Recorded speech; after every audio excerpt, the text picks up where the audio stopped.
So, the monopoly point is it just doesn't happen. And it won't happen, and it can't happen.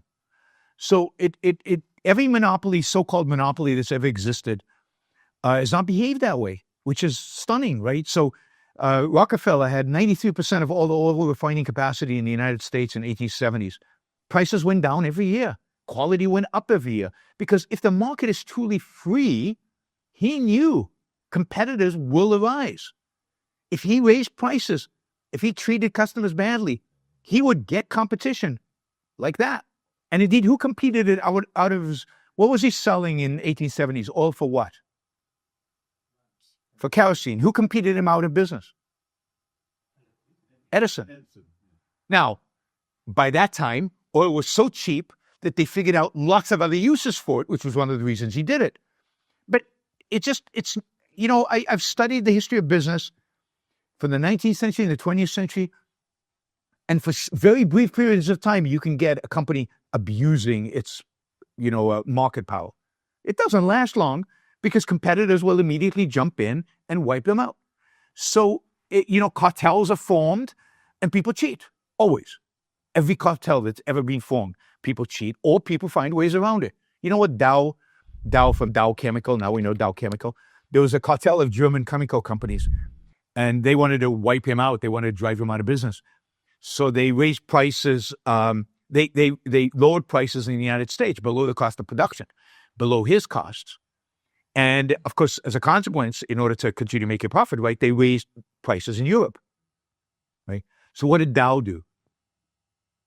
In an era of no tariffs, what did Dow do? He bought the German product in the United States, shipped it to Germany, and undercut them with their own product in Germany until the cartel had to fall apart. So it just doesn't work.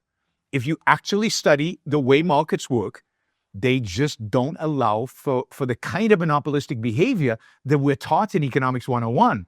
Because we're taught this model of perfect competition, which is a platonic, I was going to say ideal, but it's not ideal. It's a platonic nightmare. It's a platonic hell where there's no innovation. All companies are the same. They all charge the same amount and there's no profits, unrelated to reality. And then a monopolist who aggregates all of them suddenly can create these excess returns.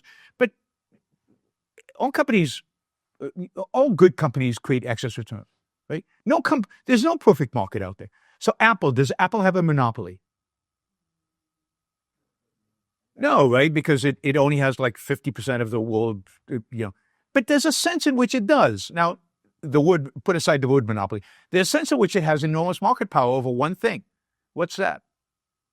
Apple, the brand.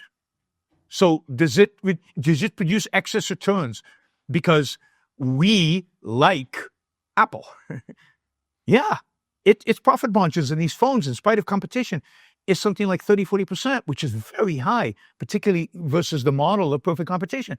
But it can do that not because it doesn't face competition, not because it treats the customers badly, but because it's treated us so well that we're willing to pay a little premium in order to keep them profitable, so they can keep innovating, so we can keep benefiting from them.